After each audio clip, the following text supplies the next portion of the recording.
Hello and welcome to episode 35 of the Alfa Romeo Driver Podcast, brought to you by the Alfa Romeo Owners Club. I'm Guy Swarbrick, and this week I have our usual roundtable team of Club Chairman John Griffiths, Club Manager Nick Wright and Board Member David Faithful.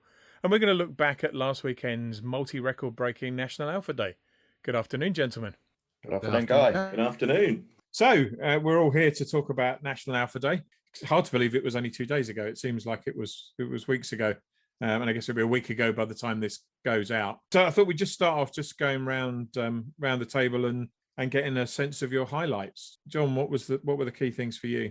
I think this year we had a clue as to what to expect, having been to Bicester Heritage in 2019. But still, the scale of it just blew me away. You know, we this year, because it was ticket only, we could see the sales, but the way they kept on going up and up and up. We were able to get a total, I think it was 1,800, Nick can correct me, in the end of tickets, and the whole lot sold out. Happily, giving us just enough time to put signage up outside the venue, so we didn't end up with big queues at the gate. But it was just tremendous, the scale of it.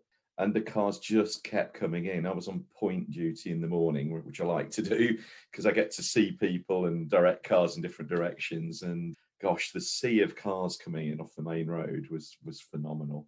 So much happened.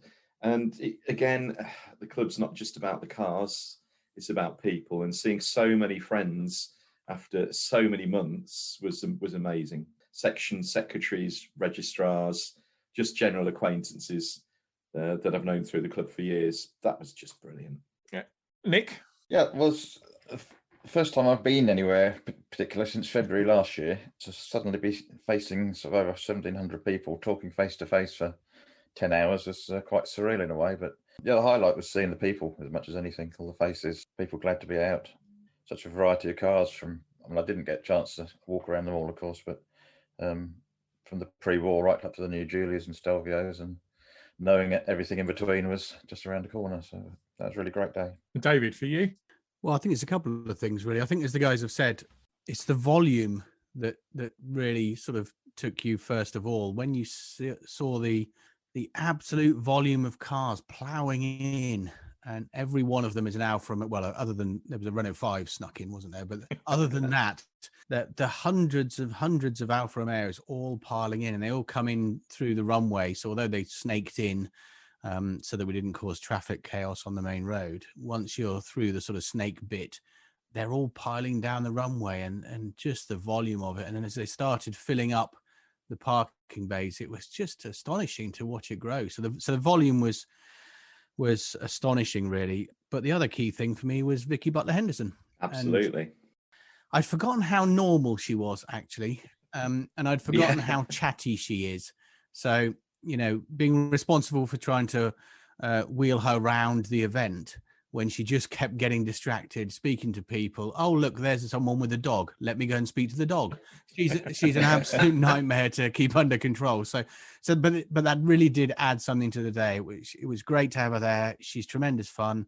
She met a lot of people. She was happy to speak to people, and she wasn't going out of her way. She genuinely wanted to speak to people, because a bit like Nick, this was basically the first significant outing she's had for over a year. She's been doing podcasts and videos and the occasional test drive, but she hasn't been to an event. So and I think the volume blew her mind as well. So yeah, I think that was it for me. Volume and Vicky. Yeah, I was watching the video on YouTube this morning from the event, and I think the thing that impressed me most in terms of the volume was there are bits of that video where it already looks full, and yet there's cars still streaming into abreast. You wonder where they're all going to go.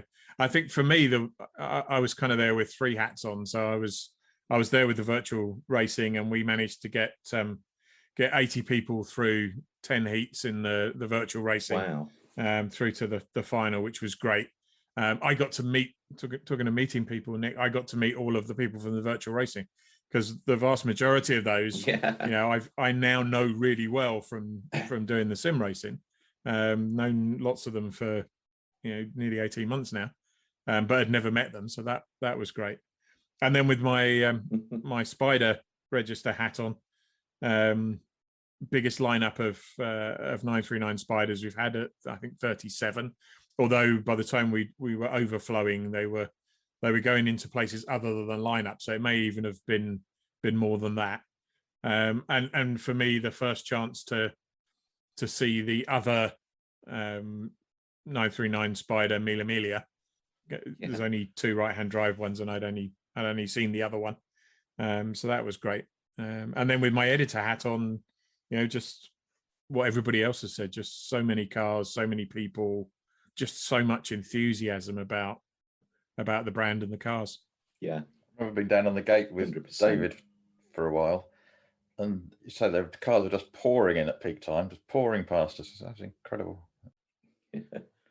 Yeah, I mean, talking about that, we'd happily got a floor plan, as it were, for the layout, and it worked. But I think we were smart enough with the numbers to make sure we could keep all the models parked together. Quite a few changes this year in number. First of all, brilliant, huge thank you to all of the guys in the Alfa Sud register for getting, I think it was 36 together. I don't think I've seen that many Alfa Suds together since the 90s. No, early 90s, yeah, absolutely. It was brilliant, even including the Giardinetta, for goodness sake. I don't think I've ever seen one in the UK. Brilliant. I saw one at Southwest Alfa. I've got a picture of it somewhere at Crickets in Thomas. Yeah. And that must have been in the 90s. Yeah, it was David's idea to put them right next to the 4Cs as well, and I think that worked. And we had 33 4Cs. We've got Paul Jones is checking up with some contacts in Europe to see if that was actually the biggest attendance of 4Cs anywhere as well. Well, what was interesting was speaking to Ian and Gary, the Sud registrars. They were really, really hopeful that they'd get 30 Suds there, and they'd really made an effort to try and get these guys to bring 30 Suds there. And then when we ended up with 36, I mean, they couldn't believe it either. It was astonishing, really. But as you say, where else would you see 30 or more Suds together now? Quite incredible as well when an 8C turns up and you say, I'll just go down there and park next to the other ones. Yes. Yeah. Of course, we had 4 in total, including the 1933 8C 2300. Yeah, it was great. I mentioned the Spider Mila. That was one of the cars in the Concours, one of the newer cars in the Concours. But it was a really nice selection of cars this year, wasn't it? Yeah, it was. We had some super ones in there, and big thank you to John Timms. I should call out our FD who organised the concourse judging with the team there, and but again, they were really up against it with something around 20 entrants in total in the different categories. I think it was a bit more than that, Nick, but I had a quick look around them. But of course, we were able to interview the category winners with Vicky Butler-Henderson and Matt Horn from sponsors Unity Automotive in Oxford, handing over the prizes. Yeah, judging's never easy, but some of those cars were absolutely flipping spotless. I'll whiz through a few of them. The 1750 GTV from John Vater was just absolutely spotless. There were plenty of batones at the event, but that really is one heck of a car. Gary Orchard's TIX Alfa Sud reminds me so much of my first Alfa Sud that I was proudly took to a National Alpha Day in 1985. It's my first event that got me all into it. Wonderful white machine. That was actually the car. That was the car I saw the most of on Sunday, but that was mostly because we were stuck alongside each other in traffic. Oh, blimey! There you go. We had, as you mentioned, the wonderful Spider 3.2 V6 of Jeff Gearing. Looked amazing in the newer category. But the overall car of the show was Mitch Clayton's 155 V6, which I know for a fact is better than they were when they came out of the factory. He's had that from brand new, and he keeps it, so spotless. I judged it in, I think, 2008. Found a tiny scratch next to where your seatbelt goes. Came to judge it again in 2009, and he'd replaced that entire panel. So then today, trying to knock any points off is almost impossible. I was tempted to suggest to John Timms that a 155 that you couldn't knock any points off should lose a point for not being original because you couldn't knock any points off. Yeah. Maybe you're right. But no, those were stunning. And I will mention the show and shine as well. And thanks to Viv Stevens and the team from East Midlands that did the East Midlands section who did the judging there. We had Alfredo Santucci with his 75. I think it's a 1.8 with a Veloci body kit, all original. Great little car. Robert Gregory with his white 939 Spider. It's lovely to see those.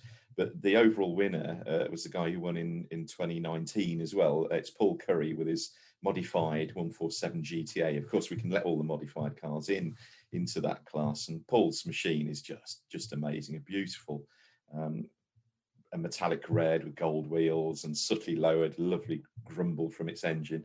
Just brilliant. I'll mention in there as well, sometimes A-Rock gets branded on in Facebook as being a bit stuffy, but you know, we certainly aren't. And it was brilliant to have some modified Mitos in the lineup for the show and shine, as well as a car in a metallic red Darmesh Mysteries 159 sport wagon that he's been consistently making better. It's great to see these cars and the enthusiasm goes all around them. So some stunning stuff.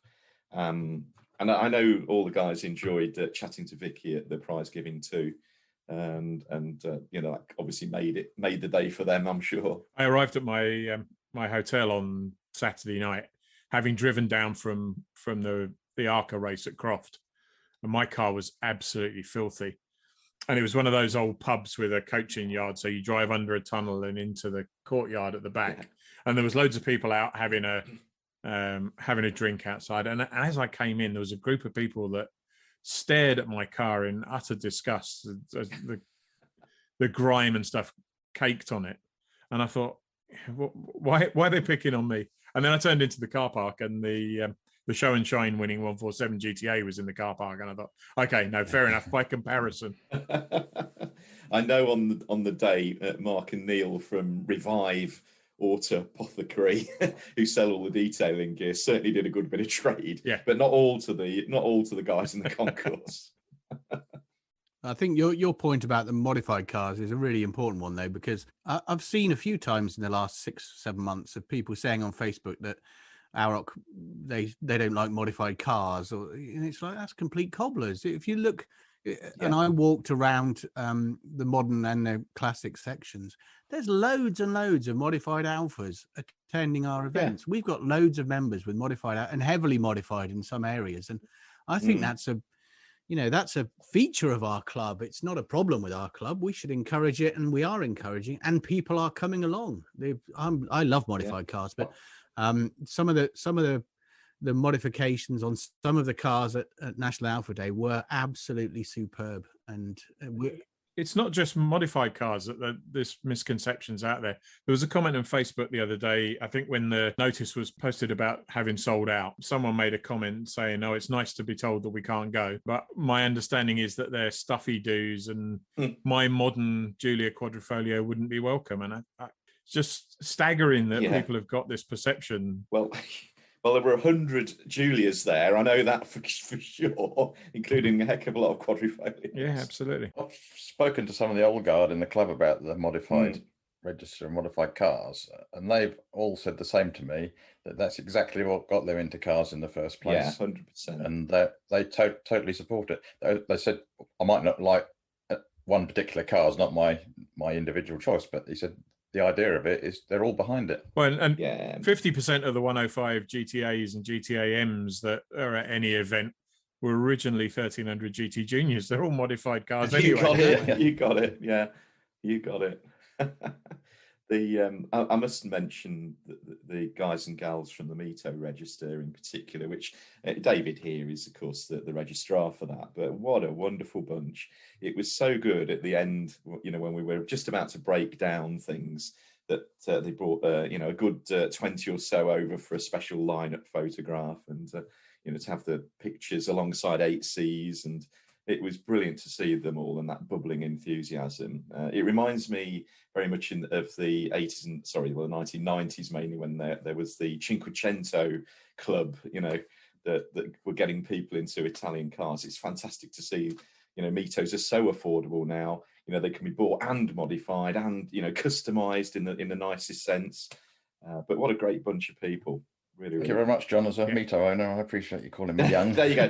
One of the youngsters, Nick, obviously. Well, it's all relative. I messaged David over the weekend because a friend of mine who's in his late 50s, early 60s had contacted me because his mum was in the process of buying a Mito and wanted some advice. So, the range is kind of 18 to 80 at least. Now, I think there's, particularly with the Mito crowd, they are such a lovely bunch of people. It's not like, clearly the modifiers who improve their Mitos through modification are typically at the younger end of the spectrum.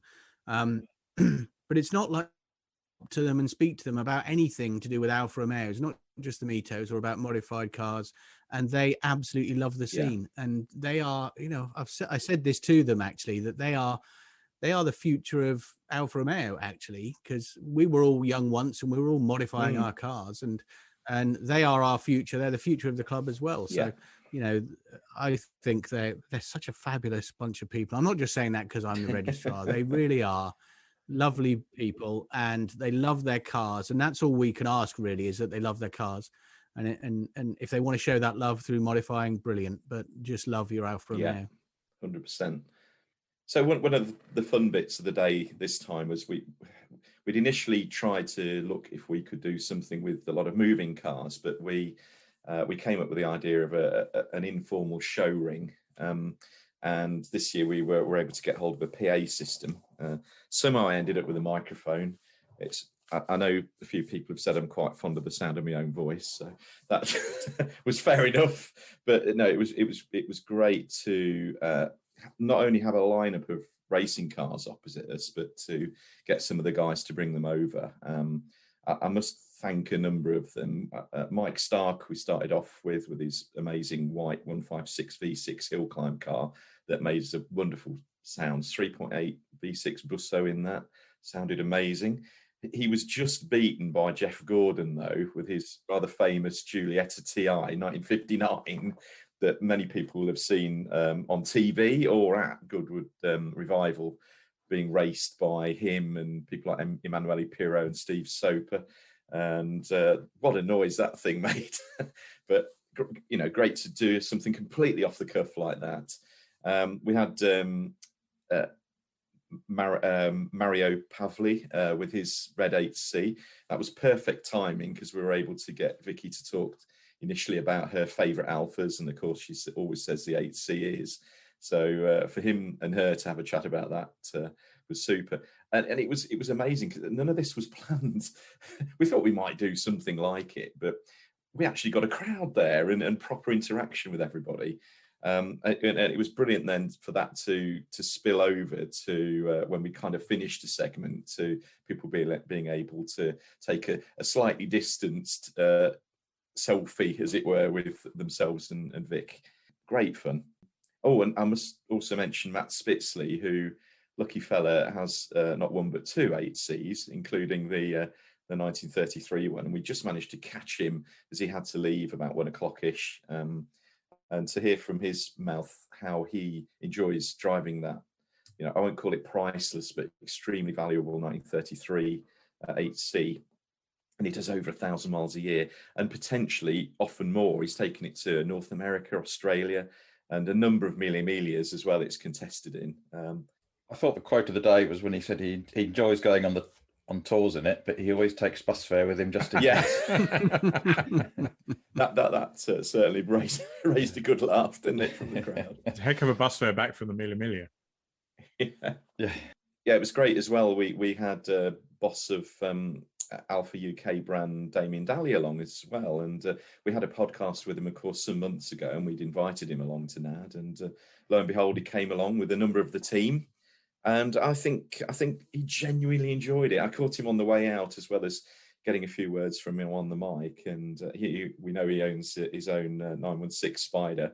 He'd actually bought a 1/18th scale model off one from one of the traders, and he had that in his bag and clutched under his arm. But I think he genuinely enjoyed it. Yeah, I popped over to say hello after you'd interviewed him, and he asked me what some of my highlights were, and I talked about. I don't want to make the whole podcast about the Mille Miglia, but I mentioned the Mille Miglia to him, and he said, "Oh, where is it?"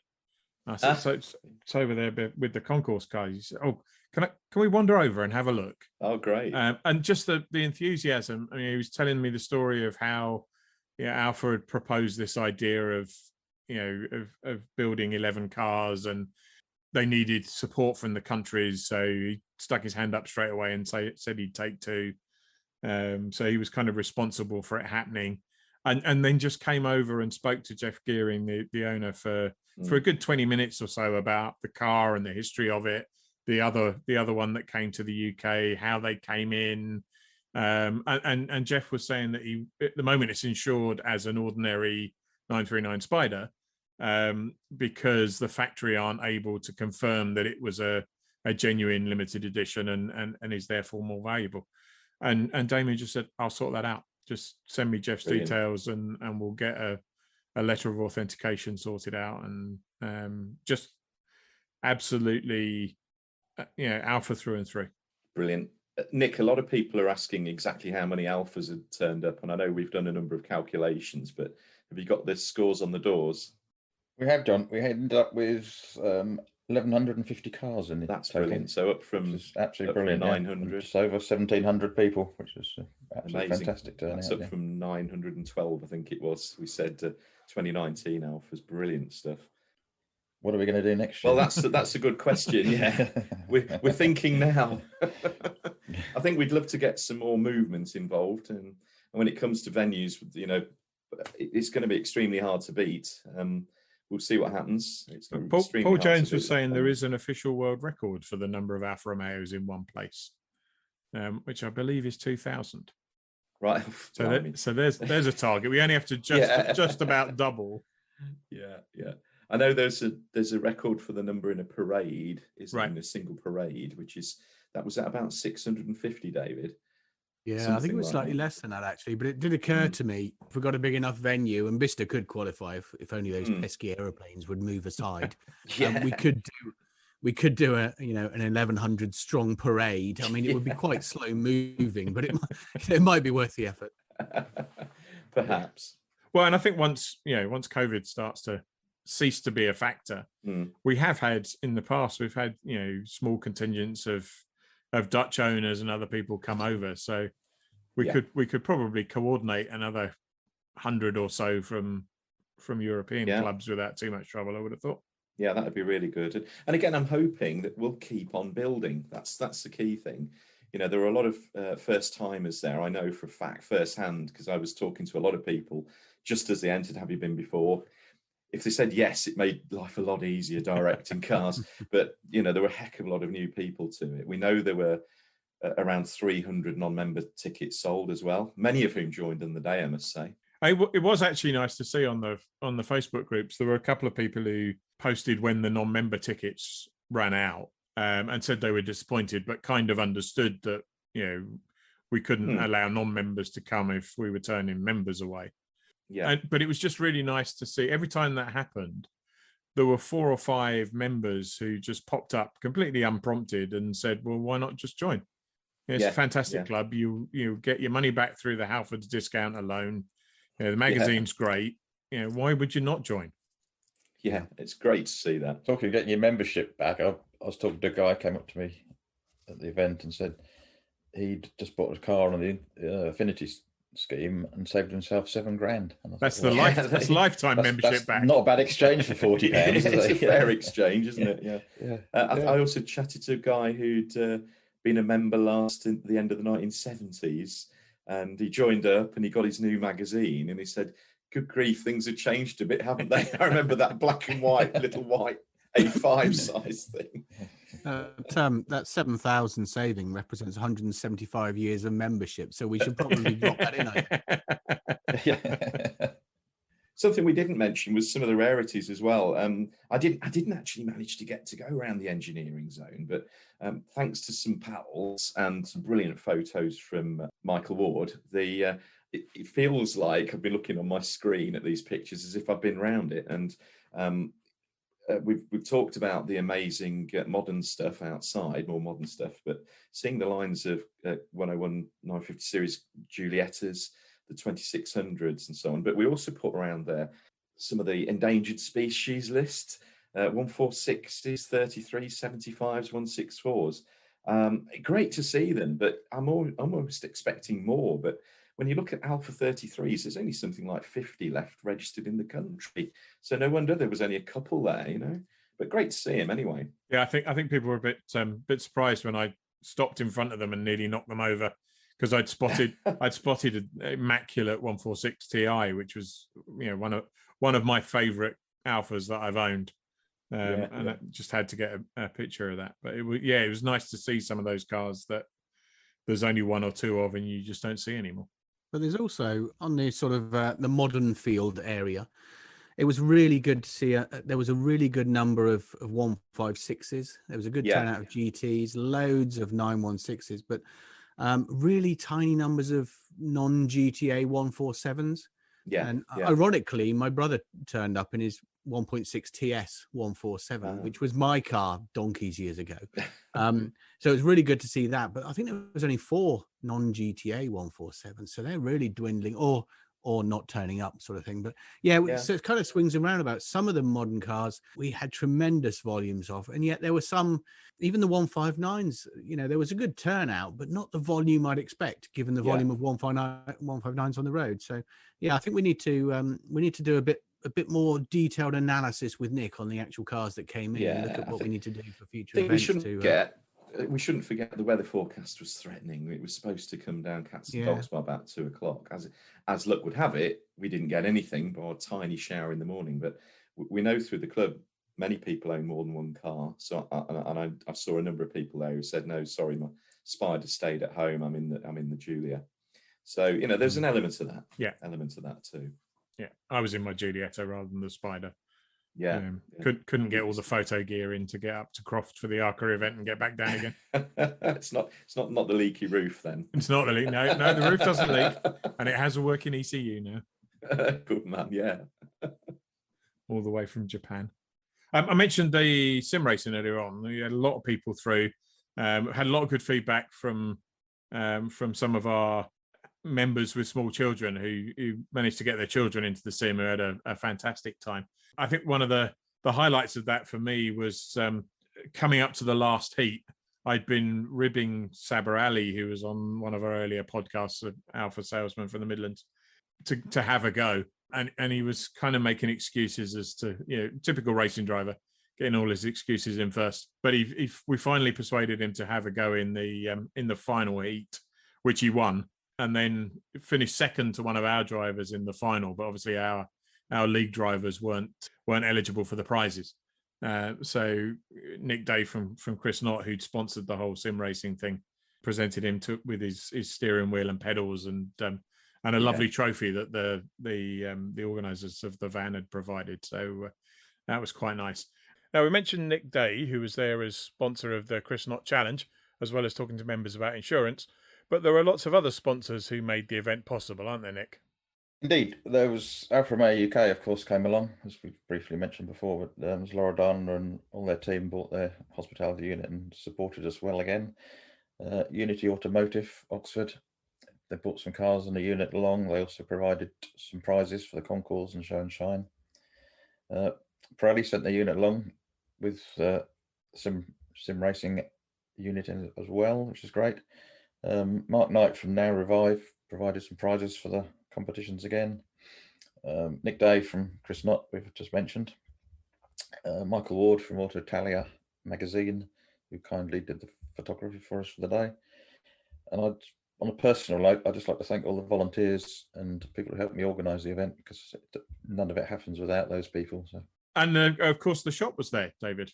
Yeah, I mean, we shouldn't forget the shop, because Danielle, bless her, she'd hurt her ankle, and so she came with her friend Sarah. But between them, I mean, from what I've heard, we took as much in the shop in that one event as we took throughout the whole of 2019. I mean, it was non-stop for them the entire day, and they were never off their feet. They were just absolutely run ragged. So, look, I think Danielle always works hard in the shop, and particularly at events. But for Danielle and Sarah to man that shop just constantly all day long, huge thanks to them, because our members love that. They love mooching through the shop, even in a socially distanced manner. They like trying things on, and the guys help them all the time. So yeah, tremendous thanks to them for putting in such a great effort. We're going to talk about some of the other events that are coming up throughout the summer and into the early autumn. Just before we do, obviously we'll be covering the whole event in the magazine, and we've decided to run another one of our photo competitions. So we'll put details on Facebook, and I think Nick will send out an email to all of the members. But we'll have a couple of categories. We'll have a category for conventional shots of the day, and maybe something that conveys the atmosphere of the whole event. So as I say, we'll put the details on the podcast notes and on Facebook over the next couple of days. But if you want to send your favourite photos from the event, we have a special email address, which is photos@aroc-uk.com. John, what's coming up for the rest of the year? Yeah, well, this is really only the start. Obviously, we've had a bit of a late start, having to postpone Spring Alpha Day to the autumn. But we've got 8th of August, we've got Cotswold Alpha Day at Batsford Arboretum. Always a really nice event, that, with lots of classics. But see the Cotswold section website for all the details on that. Unfortunately, the Scottish Italian Car Day, which was due to be on 22nd of August, has had to be cancelled for numerous factors outside their control. That's going to go ahead in May next year now. We've got Southwest Alpha Day on the 29th of August at the Helicopter Museum near Weston-super-Mare. And at one quite close to Bicester, we've got AROC's MITCAR, Midlands Italian Car Day, on Saturday 21st of August at the British Motor Museum at Gaydon. We were last there in 2016. It's great to take over the venue with Italian cars, but there's always a strong AROC component. So please, you can get tickets via the AROC website or from mitcar.co.uk. Great to see a load of people along there. So all that before the postponed Spring Alpha Day that becomes Autumn Alpha Day. We were very original with that, on 12th of September at the Yorkshire Wildlife Park, which has been massively extended, I must say, from when we were last there in 2017. Huge site. It's brilliant to see actual polar bears, in the wild, as it were. Well, it's not quite the wild. Well, and lots of non-club events that are hugely popular with club members. Yes. We've got the Silverstone Classic coming up. We've got Goodwood, and I think Nick's got something that he wants to talk about Goodwood as well. Yeah. There's Festival Italia at Brands Hatch. So there's lots of other things in which the club will be involved that aren't 100% club events. That's it. We've got the Auto Italia event that was postponed through to October, and we'll be there in force too. And amazingly, we've managed to miss all of those weekends, so we've not got collisions. But you could virtually be doing something every single weekend. Yeah, absolutely.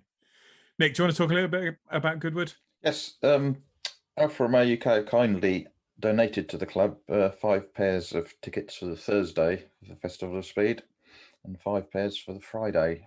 So there is a free prize draw for members, which if you go onto the website, you get the details there. But we're having to close that tomorrow. Do people have to do anything, or is that just 5 membership numbers picked out of a hat?